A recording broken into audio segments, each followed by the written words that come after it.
Welcome to HortTube. My name is Jim Putnam. This is the March gardening checklist video. I did one of these for January and one for February, and I plan on doing them each month this year.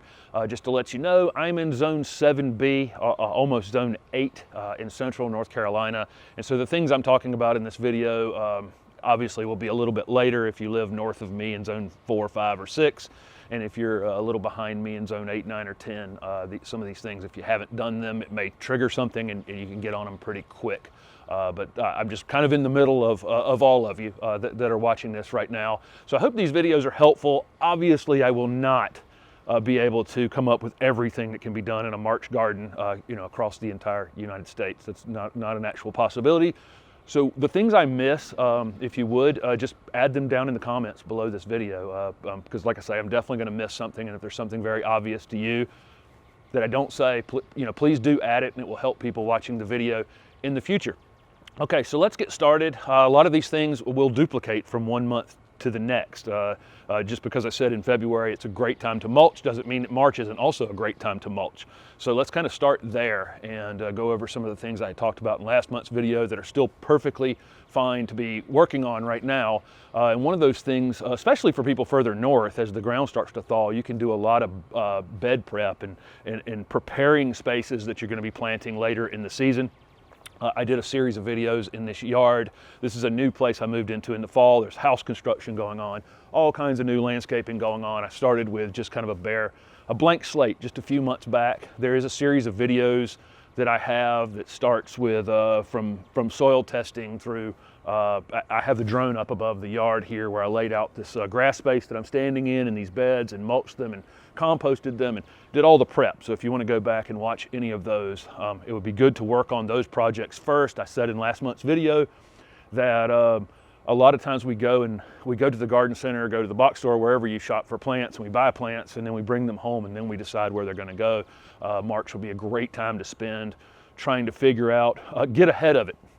Do the actual bed prep, know where you want things, know what you're trying to accomplish. Are you trying to block neighbors? Are you trying to create a wind barrier or a sound barrier or reduce urban noise? Are you trying to just redo your foundation beds? What type of things are you working on? I've got playlists also on my channel. So if you live, let's say you live in Zone 6, I have a Zone 6 playlist on my channel that covers all the plants that I've ever covered on this channel that grow in Zone 6. So if you want to go to the main page for the HortTube channel and go to the playlist tab, you'll find those playlists there. There's playlists for fragrant plants, plants that are good for in the shade, plants that are good on foundations, screening plants, so on and so forth.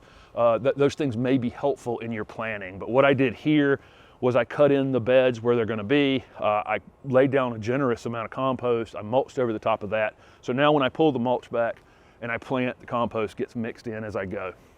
And so that's how I kind of woke this place up. But it is time to be working on that. It's also time for bed cleanup.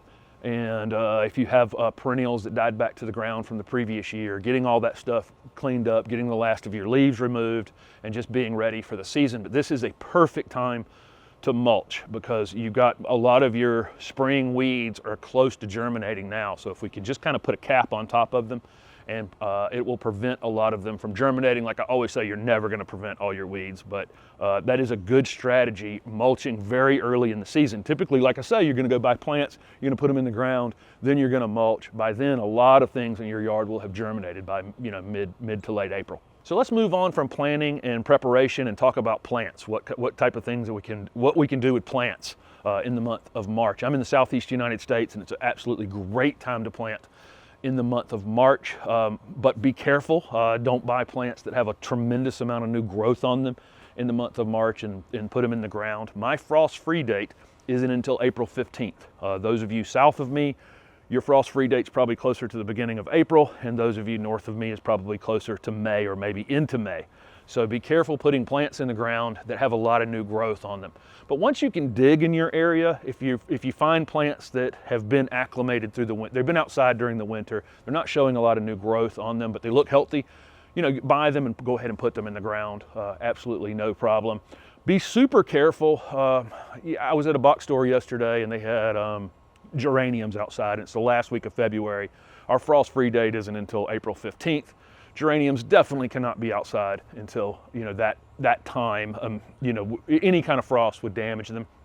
There's no sign for that. There's no warning for that. There's no salesperson to tell you that. So just be careful with flowering things before your frost-free date. It's easy to find your frost-free date. Just look up, you know, if you're in central, let's say you're in central Kansas, you could probably easily Google central Kansas frost-free date and get that approximate day that your last frost occurs every year. You're gonna wanna plant tender things after that date every year. And you'll notice farmers, if you pay attention to farmers in your area, you know, like I say, April 15th is my day here.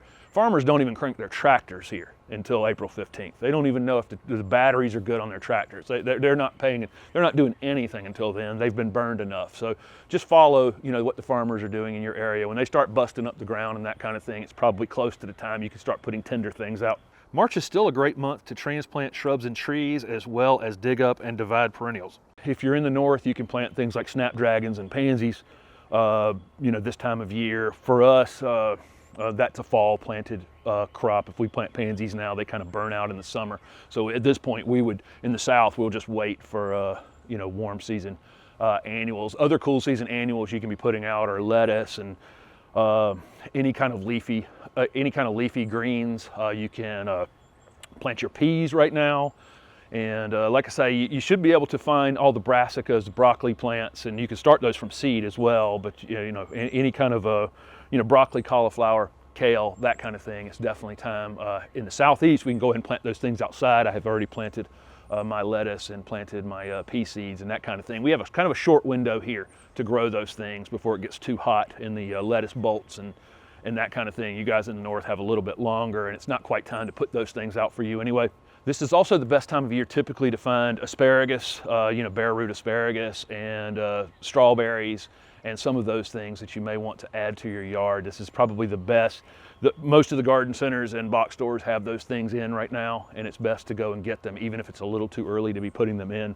And your bare root roses, bare root trees, fruit trees. This is probably the best selection of fruit trees they're gonna have all year, even if it's a little early in your area, a little earlier than you're ready to plant, or it's too early just because it's too cold. The best supply of them is probably at the stores right now, so you can go and grab them.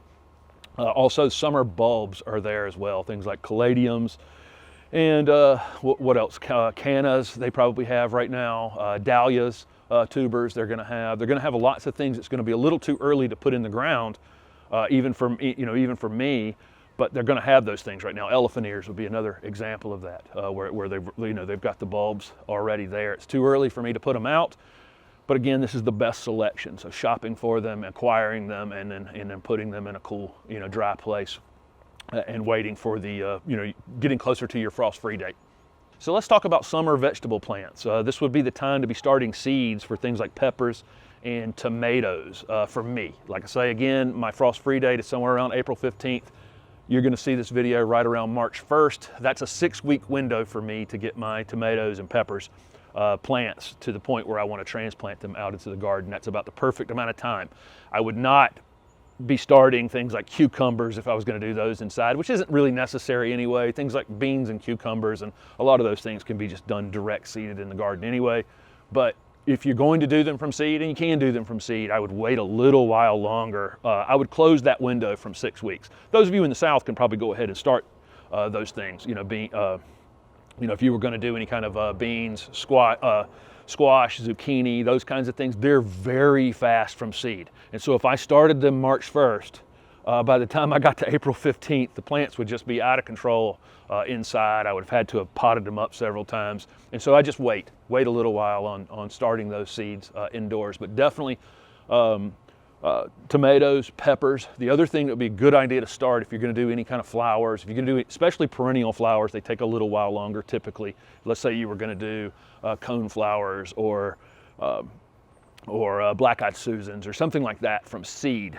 This would be the time to start the seed. A lot of the annual flowers, things like zinnias, they come up within, you know, sometimes 24 hours. Zinnia seeds are so fast to germinate, I'd probably wait a little while. So the annual seeds, you know, your just seasonal color that you're going to do from seed, I'd wait a little bit longer. Those seeds, like I say, tend to come up and are vigorous as a group, whereas the perennial things tend to be a little bit slower, and I'd go ahead and put them in as part of your tomato and pepper planting. One other thing to look out for right now, if you have bulbs in your yard, and I have a lot of daffodils in this house that I moved into, but they've been there a long time, and they have created additional bulbs under the ground to the point that they're actually crowding themselves out.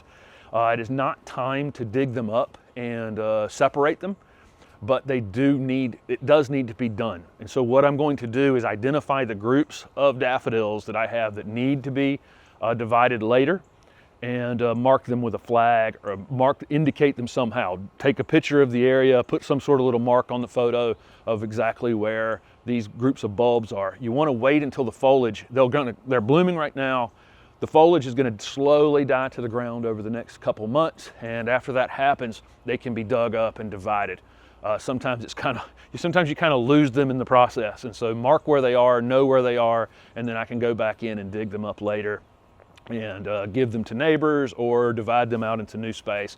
But once they've reached a point where they're so crowded that they're all underperforming, the flowers are either small or the individual bulbs aren't flowering at all, and so they just need to be divided.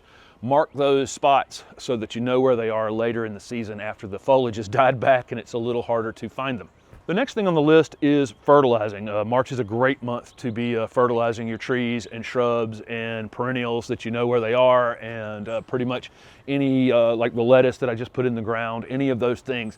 If you're using an organic fertilizer, and I do, and organic fertilizers feed the soil, and then the soil feeds the plants. When all the microbes and things are asleep in the soil, the fertilizer is not going to do very much, and so it's a little more difficult to burn your plants.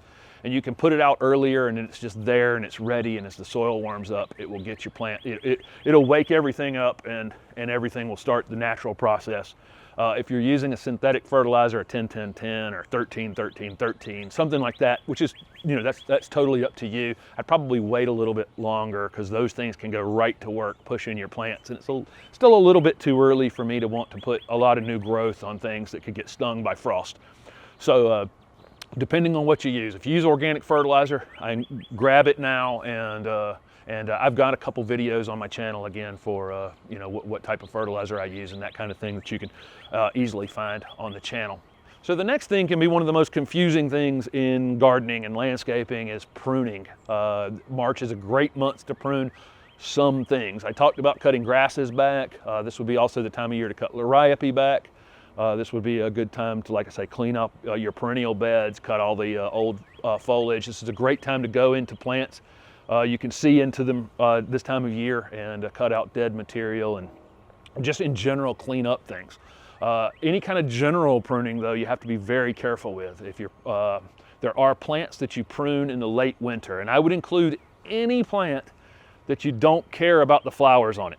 So, that may be boxwoods, Japanese hollies, anything that you're just growing as a leafy plant or a conifer. This will be a great time to prune them. Flowering shrubs are a different matter. Some flowering shrubs bloom in the summer, and they actually come out and grow in the spring, put on new growth, new flower buds, and then bloom. Those things get pruned now if they need to be pruned. You don't have to prune everything, but if they need to be pruned, the things that bloom on this year's wood or new wood get pruned now. But not most, but probably the majority of flowering shrubs actually have their flower buds set the previous year. And if you do any pruning on them this time of year, you're going to be taking flowers off. So if you don't know what you have in your yard, I would encourage you to just wait until after they flower and just kind of know what you have. It's best to identify it. Maybe you can take a piece off any plant in your yard, take it to an independent garden center near you. There's probably somebody there that can identify it and tell you when the best time of year to prune it would be. If you're watching my videos, let's say you go to that Zone 5 playlist that I have and you're going through those videos. If you hear me say in the video, prune it in the late winter, that means now. This would be the time of year to be doing that. That means it blooms on new wood, or it doesn't bloom, we're just not growing it for flowers. If I say prune after flowering, that's very important because that means the flower buds are already on it through the winter time. So those are kind of the key words in my videos if you're watching my videos on what I mean by that.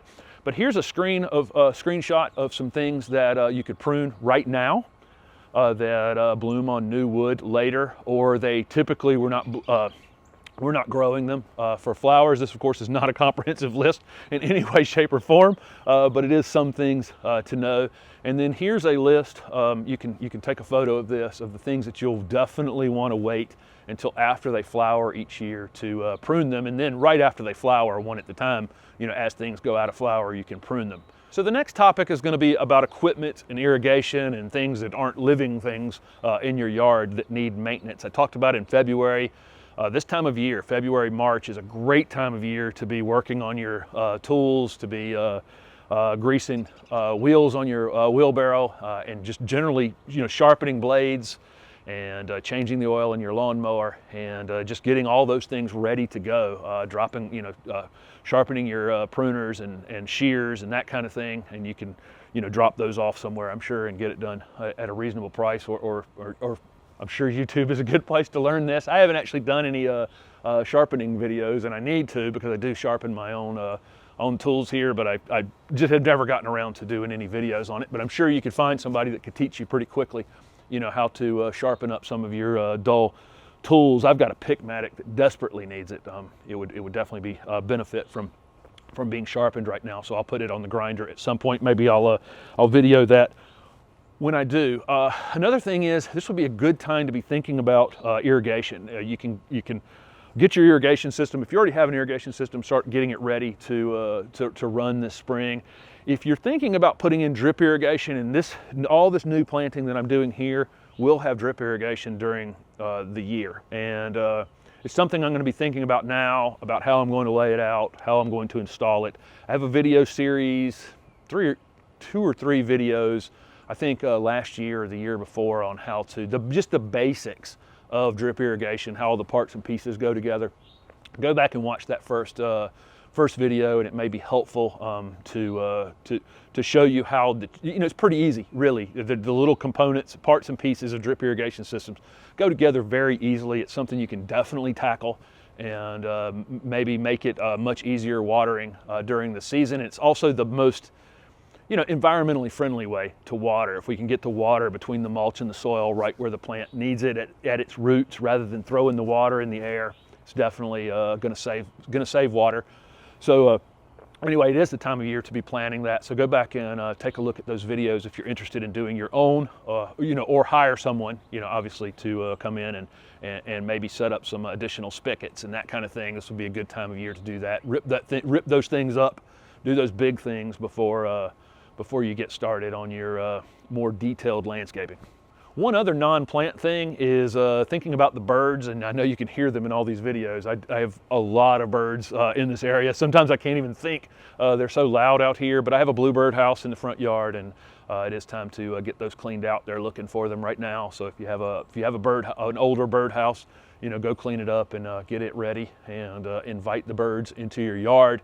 They're usually pretty good at helping you control insect problems and that kind of thing later in the season as well. So I talked about in the February video that you're just not going to see a whole lot of lawn care videos from me on this channel. It's just really not my thing. I do appreciate lawn. I do appreciate turf and the amount of work that goes into it. And I did turf maintenance for part of my career. I don't like the amount of inputs that it takes, the amount of water that it takes, and the amount of chemicals that it takes, and the amount of just labor that it takes to maintain a really, really nice lawn in the southeast where I'm at. I'm in North Carolina, in the center of North Carolina, and warm season grasses like zoysia, Bermuda, centipede, they stay dormant for a very long period of time, so they're browned out for a long time in the winter. So it's kind of zaps them a little bit, takes them a little while longer to, they have a much shorter season, growing season, than they would further south.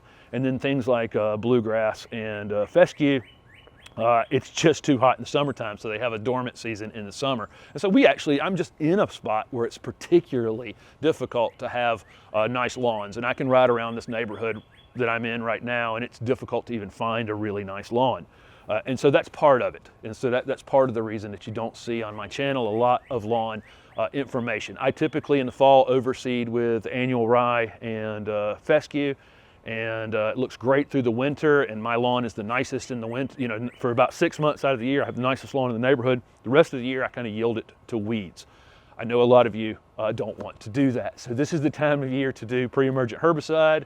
If you're, alternatively, if you have a thin lawn and you need to do any overseeding, you need to do that as early as possible, especially with bluegrass and fescue for cool season grasses. Those of you who want to either convert your cool season grass to warm season grass or overseed your warm season grass, you need to wait a little bit later where I'm at. So that would be centipede. You can get centipede seed or Bermuda seed or zoysia seed and seed directly over your existing turf.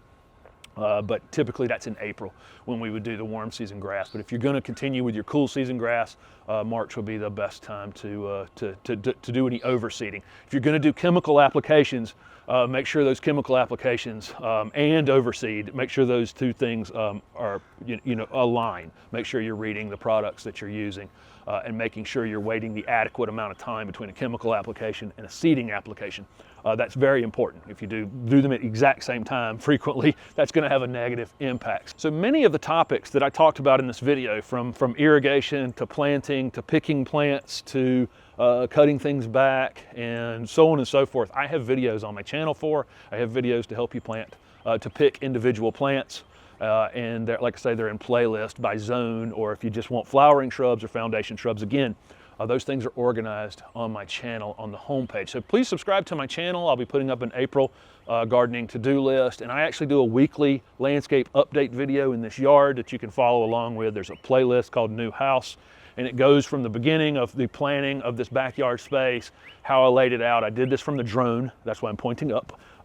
And so you can actually see how I painted the lines on the ground and how all of this started and is developing, how this building went in and house construction, so on and so forth. If you'd like to follow along with that, I'd love to have you. Thanks for watching.